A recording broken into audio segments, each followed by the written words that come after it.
These days, big and beautiful images are everywhere in web design. In fact, using large background images can make your website look more attractive and create more user engagement. It has actually been found that image-heavy websites convert better, so that's great news. So you totally have to know how to work with images. And with that, I mean that you should learn how to effectively put text over images. There are a few techniques for doing this, and we are going to go through the most important of them in this lecture. First, the easiest way is to put text directly on an image. The problem is that this only works if the image is quite dark and your text is white. Otherwise, you will not have enough contrast between your image and your text. And that's exactly what happens in this website. I mean, I like the design, but the white text in the headline is quite difficult to read because the image is also quite bright. So I wouldn't encourage you to use this method because it can make text very difficult to read if you don't make it right. The easiest solution to this problem, we saw before, is to overlay the image with a color.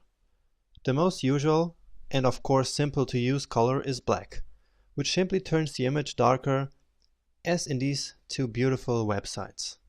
But we can also use other colors as well and create some beautiful effects with them. And we can do even more. We can use color gradients to achieve stunning effects like these websites do. You can find a link to some beautiful color gradients in the course ebook. However, it is important that you keep in mind what we've learned about colors, which means that you should not just use some random colors, but you already know this by now, right? So please use image overlay with colors other than black or white very carefully. Next, simply putting the text in a box is another easy way to make your text stand out and easy to read, like the designer of this website did. The box should be opaque so that you can still see the image beneath it. In this case, a white color with some transparency was used. You can also make the box black or go with some other color that you selected for your design. Just be creative and you will be fine. Yet another solution to put text on images is image blur, and this is very powerful and also good looking in my opinion.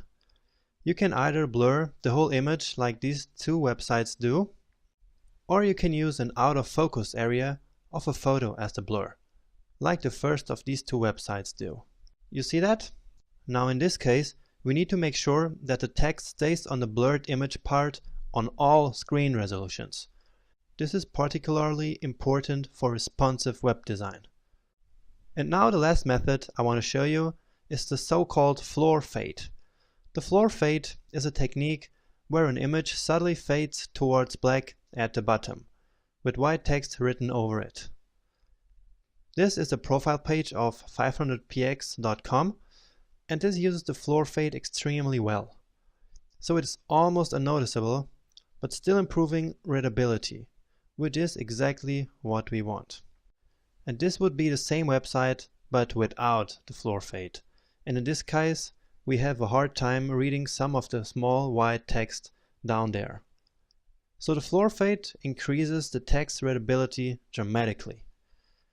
This means that in situations like this, where we want text at the bottom of an image, this is the perfect solution to go for.